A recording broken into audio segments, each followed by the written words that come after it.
बिहार में अनलॉक 4 में खुल सकते हैं स्कूल कॉलेज। बिहार सरकार के द्वारा समीक्षा के बाद ली जा सकती है खास निर्णय।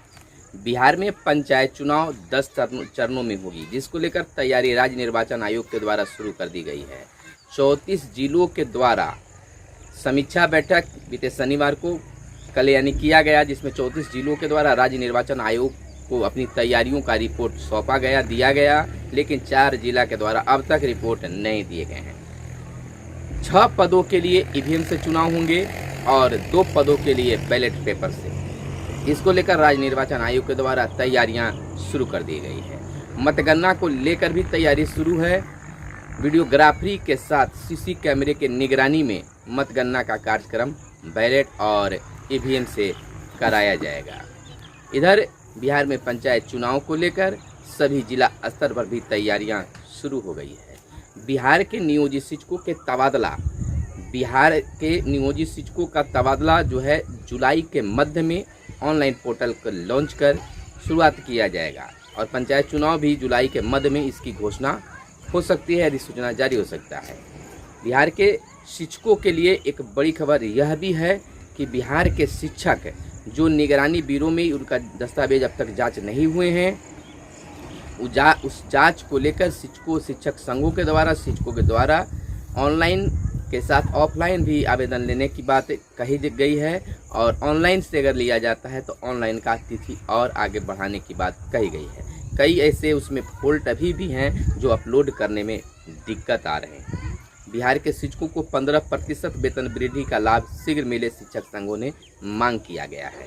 शिक्षक संघ इसको लेकर मांग किए हैं। पटना एनआईए कोर्ट में 2 और संदिग्ध की हुई पेशी। पुष्कर धामी उत्तराखंड के नए मुख्यमंत्री होंगे। जर्मनी में मिस्री टीके को मंजूरी। राफेल सौदे की फ्रांस में जांच शुरू। कोवैक्सीन गंभीर केस में 93% प्रभावी। दूसरी बड़ी खबर की ओर चलने से पहले आपको बता दें कि बिहार में एक बार फिर से मौसम को लेकर अलर्ट जारी किया गया है। पुराने चकबंदी के दस्तावेजों का भी होगा डिजिटाइजेशन। बाढ़ से बचाव की पूरी तैयारी कर ले आपदा प्रबंधन। बिहार के उप मुख्यमंत्री रेणु देवी के द्वारा खास निर्देश। दिल्ली से लौटने के बाद मुख्यमंत्री के सामने सारी बातें रखूंगा, मदन सैनी। बिहार में बारिश और वज्रपात का 24 घंटे का येलो अलर्ट किया गया है जारी।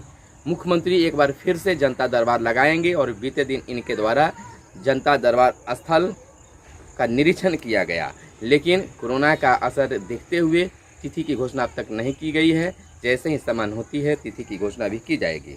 अवैध खनन करने पर चोरी की धाराओं में दर्ज होगा केस। तेजस्वी का फिर आया बड़ा बयान।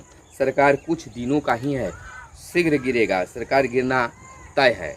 तेजस्वी का यह बड़ा बयान फिर से आया। पूर्व विधायक महेश्वर सिंह ने समर्थकों के साथ थामा राजद का दामन।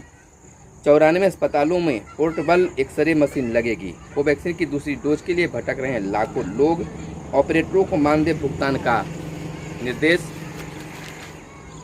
दिया गया है। नमस्कार, आप इस समय देख रहे हैं मगध संवाद और मैं आपके साथ हूं सुनील बोबी।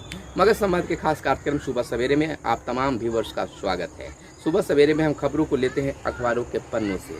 अखबारों में क्या छपा है और क्या आपको जानना जरूरी है, आपके लिए खास चुनकर खोज कर आपके लिए खबरों को लाते हैं जो आपके लिए शायद जानना जरूरी है।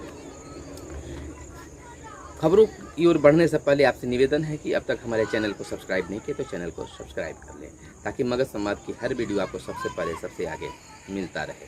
चलिए खबरों की ओर बढ़ते हैं। सबसे पहले पंचायत चुनाव पर हम चर्चा कर लेते हैं। पंचायत चुनाव को लेकर राज्य निर्वाचन आयोग के द्वारा तैयारियां शुरू कर दी गई है। बीते शनिवार को राज्य निर्वाचन और सभी जिलों के जिलाधिकारियों के साथ वीडियो कॉन्फ्रेंसिंग बैठक की गई, समीक्षा की गई, जिसमें 34 जिलों के द्वारा अपनी तैयारियों की ब्यौरा जो है राज्य निर्वाचन आयोग को दिया गया, लेकिन 4 जिला के द्वारा फिलहाल नहीं दिया गया है। उसके लिए दबाव बनाया जा रहा है, यानी कि राज्य स्तर से लेकर जिला स्तर पर कार्य शुरू हो गया है। इतना ही नहीं, जिला स्तर पर बूथों का निरीक्षण भी शुरू हो गया है। कर्मचारियों के प्रशिक्षण को लेकर भी तैयारियां शुरू हो रही है। जैसा कि जानकारी प्राप्त हुई है कि बैलेट और ईवीएम दोनों के द्वारा पंचायत चुनाव होंगे। अब ईवीएम से किसका होगा इसको हम आपको बता दें। ईवीएम से चुनाव मुखिया, वार्ड, जिला परिषद, पंचायत समिति और इसके अंतर्गत जो भी आते हैं 6 पदों के लिए यहाँ पर चुनाव होंगे। और दूसरी ओर सरपंच और पंच के लिए जो है वो आपको बैलेट पेपर से होंगे, यानी कि दोनों की तैयारी करना है। अब जो भी अब वोट देने जाएंगे वो अब बैलेट का भी प्रयोग करेंगे और बैलेट यूनिट यानी ईवीएम का भी प्रयोग करेंगे। दूसरी बड़ी खबर यह है कि निगरानी राज्य निर्वाचन आयोग के द्वारा यह बैठक में निर्णय लिया गया है, कहा गया है कि जो मतगणना होगा उस पर खास नज़र रखनी होगी, कहीं गड़बड़ी नहीं हो, निष्पक्षता के साथ चुनाव परिणाम सामने आए। इसको लेकर राज्य निर्वाचन आयोग ने खास निर्देश जिला अधिकारियों को दिया है। जिला निर्वाचन आयोग को पदाधिकारी को दिया है कि एक वीडियोग्राफी के साथ सीसीटीवी कैमरे की निगरानी में मतगणना कराया जाए। आखिर यह चुनाव होगा कब?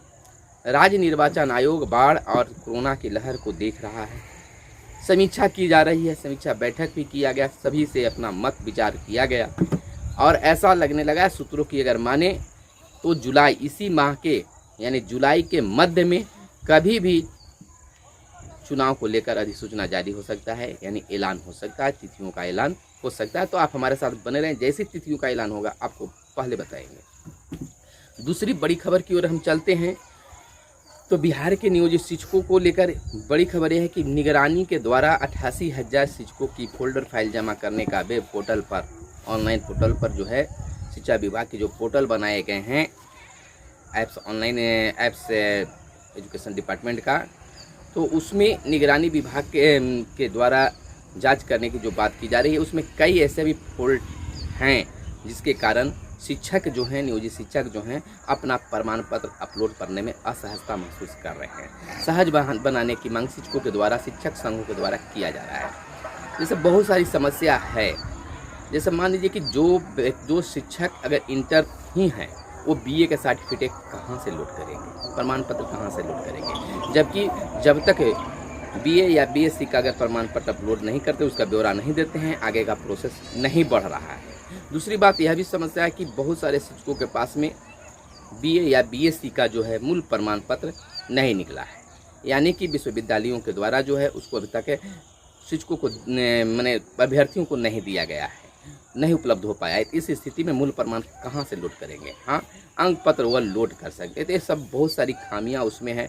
दूसरी यह असहजता यह भी महसूस किया जा रहा है कि जातीय और आवासीय प्रमाण पत्र वो करेंट यानी कि वर्तमान का दिया जाए कि उस समय का दिया जाए। उस समय का अगर दिया जाए तो बहुत सारे शिक्षकों के पास में उतनी पुरानी दस्तावेज नहीं है। जैसा कि जानकारी है कि 6 माह तक ही उन दस्तावेजों का वैलिड रहता है, तो उस स्थिति में लोग रखना नहीं चाहते हैं। तो इसको लेकर भी शिक्षा विभाग को क्लियर कर देना चाहिए और बीए के जो मूल प्रमाण पत्र है इस पर भी कुछ राय देनी चाहिए। और ऐसे भी जब इतना समय पोर्टल लॉन्च करने के बाद में, आज देख लीजिए आज 4 जुलाई हो गए हैं, लेकिन पोर्टल असहज रूप से है और अब तक नहीं हो पाया, तो शिक्षकों को कम से कम 1 माह का और समय मिलना ही चाहिए, यानी कि 30 अगस्त तक शिक्षकों को अपना वेब पोर्टल पर अपना सर्टिफिकेट यानी प्रमाण पत्र को अपलोड करने का समय मिलना चाहिए। शिक्षक संघों ने भी मांग किया है और शिक्षकों ने भी यह मांग किया है।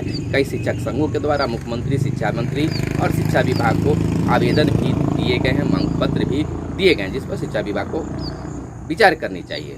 दूसरी बड़ी खबर शिक्षकों को लेकर ही है कि शिक्षक संघ जो है, शिक्षक जो हैं अपने 15% वेतन वृद्धि को लेकर चिंतित है कि आखिर हमारा 15% वेतन वृद्धि का लाभ कब से मिलेगा। शिक्षा विभाग इस पर निष्क्रिय दिख रही है। बीच में विचार आया था, शिक्षा मंत्री का बयान आया था कि शिक्षकों को शीघ्र ही 15% वेतन का लाभ मिलेगा, लेकिन इसमें समस्या वेतन निर्धारण का है। वेतन निर्धारण का भी कोई इसमें प्रोसेस शुरू नहीं हुआ है, जबकि शिक्षा विभाग के द्वारा कहा गया है कि वेब पोर्टल लॉन्च किया जाएगा, उसके माध्यम से पे फिक्सेशन करवाया जाएगा, लेकिन अभी पोर्टल लॉन्च नहीं हुई। अब हर चीज़ में ऑनलाइन हो रही है, तो यहाँ भी शिक्षा विभाग भी ऑनलाइन ही काम कर रही है, लेकिन अगर अब तक नहीं हुआ है तो जुलाई माह में भी संभव नहीं लग रहा है।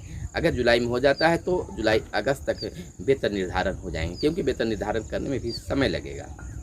1 माह का तो समय मिलेगा ही, यानी अगस्त सितंबर से वेतन भुगतान हो सकते हैं नए वेतन के रूप में 15% वेतन वृद्धि को लेकर। तो शिक्षा विभाग को इस पर भी नियोजित शिक्षकों की मांगों पर विचार करने की आवश्यकता है। दूसरी शिक्षकों से ही जुड़ी खबर है कि बिहार के नियोजित शिक्षक तबादला को लेकर लगातार चिल्ला रहे हैं। लेकिन शिक्षा विभाग के द्वारा अब तक उनके आवेदन लेने के ऑनलाइन आवेदन लेने की बात जो है तो ऑनलाइन आवेदन लेने के लिए पोर्टल जारी नहीं किया है। जबकि शिक्षा विभाग के द्वारा ये बात बीच में आई कि जुलाई में के प्रथम सप्ताह दूसरे सप्ताह में पोर्टल को लॉन्च कर दिया जाएगा। तो अब यह भी लग रहा है कि जुलाई के मध्य में ही शिक्षकों के तबादला को लेकर पोर्टल लॉन्च किए जाएंगे।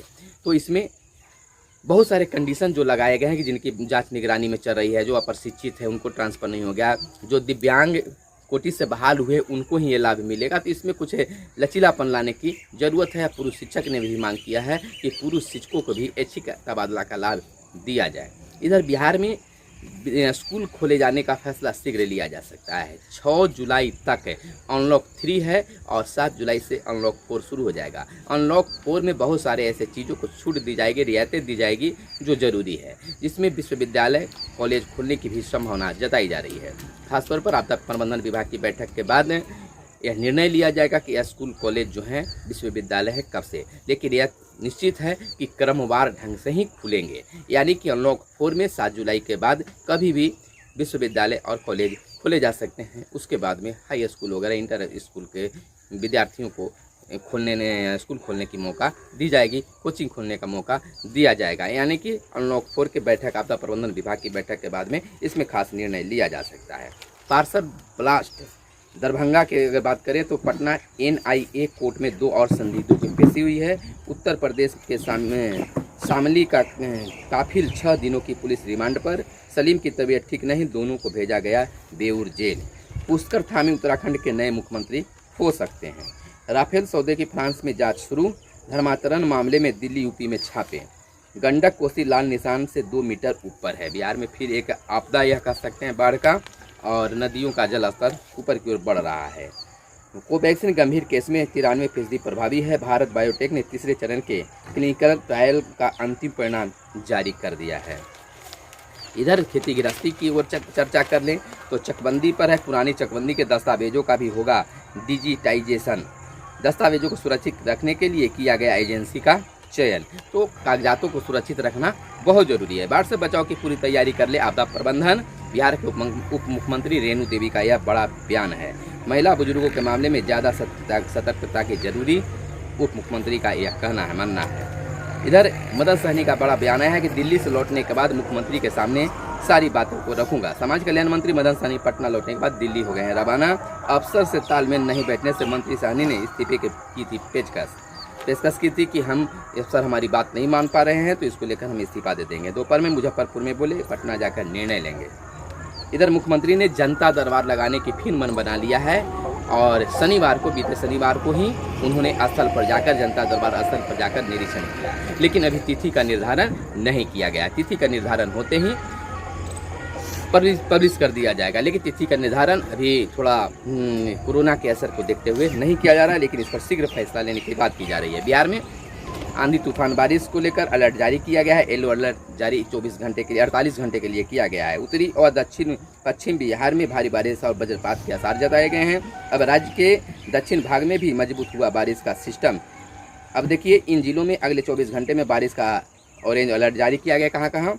पश्चिमी चंपारण, पूर्वी चंपारण, सीतामढ़ी, मधुबनी, दरभंगा, सुपौल, अररिया, किशनगंज, पूर्णिया और कटिहार के लिए। अब देखिए अवैध खनन करने पर चोरी की धाराओं में दर्ज होगा केस। 3 वर्ष की हो सकती है सजा और जुर्माना। अवैध खनन करने वालों के लिए सतर्क रहने की जरूरत है। कोवैक्सीन की दूसरी डोज के लिए भटक रहे हैं लाखों लोग। एक बार फिर से प्रतिपक्ष नेता तेजस्वी यादव का बड़ा बयान आया है। सरकार गिरने को लेकर उन्होंने साफ शब्दों में कहा है कि सरकार का गिरना तय है। पूर्व विधायक महेश्वर सिंह के समर्थकों के साथ थामा राजद का दामन। उत्साह राजदों में बढ़ गई है। शनिवार को 10 सर्कुलस रोड स्थित राबड़ी देवी के आवास पर पूर्व विधायक महेश्वर सिंह को राजद की सदस्यता देते नेता प्रतिपक्ष तेजस्वी यादव, यानी कि तेजस्वी यादव उनकी अपने पार्टी में शामिल कर लिए हैं। और उनका कहना है कि सरकार का गिरना अब तय हो गया, क्योंकि अपने ही विधायक अपने पार्टी के खिलाफ में बोलना शुरू कर दिए हैं। पार्टी के कार्यों के से खुश नहीं है, क्योंकि इसमें अफसरशाही हावी है। अफसर जो है जनप्रतिनिधियों की बातें नहीं सुनते हैं। 94 अस्पतालों में पोर्टेबल एक्सरे मशीन लगेंगे। अच्छी खबर है, सहूलत मिलेगी। ऑपरेटरों के मानदेय भुगतान का निर्देश दिया गया है। सूबे की निचली अदालतों में कार्यरत सभी डाटा एंट्री ऑपरेटरों को अप्रैल से मानदेय भुगतान करने का निर्देश राज्य सरकार ने दिया है। साथ ही कहा है कि इनकी सेवा का विस्तार सितंबर माह से किया जाएगा। तो यह एक अच्छी खबर है। पटना विश्वविद्यालय में री एडमिशन का मौका दिया गया है। तो हमारे साथ बने रहें, देखते रहें मगध संवाद। फिर मिलेंगे, तब तक के लिए दीजिए इजाज़त। धन्यवाद। जय हिंद, जय भारत, वंदे मातरम।